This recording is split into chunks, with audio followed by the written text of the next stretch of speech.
Nous voilà dans la dernière salle de l'exposition, dont on a su dès le début, au début même du projet, qu'on allait terminer là-dessus.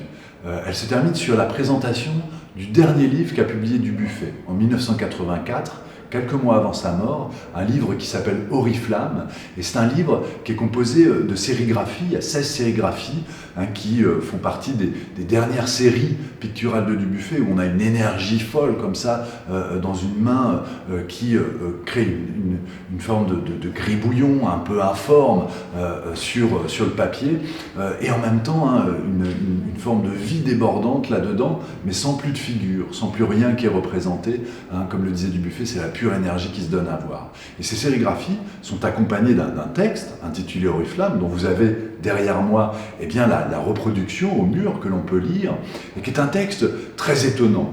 Dubuffet dit que c'est un serment. Quel serment fait-il? Il fait le serment de ne plus croire dans les choses et dans les noms donnés aux choses, et de ne plus croire en fait dans une réalité dont il dit qu'elle est purement instituée par la pensée. Donc une espèce de vertige comme ça qui s'empare de nous à la suite de cette critique de la culture. On sent un Dubuffet qui est pris d'une forme de vertige nihiliste. Le nihilisme, c'est le fait qu'on ne croit plus en grand-chose, mais d'un nihilisme joyeux.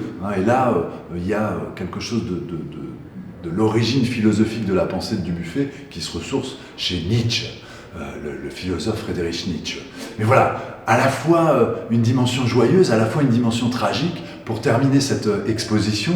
Alors j'espère que vous avez pris beaucoup de plaisir, comme nous avons eu du plaisir à penser et à créer cette exposition, et que vous irez regarder Dubuffet, ses œuvres, mais aussi l'art brut et tout le reste de l'art avec un œil un peu renouvelé.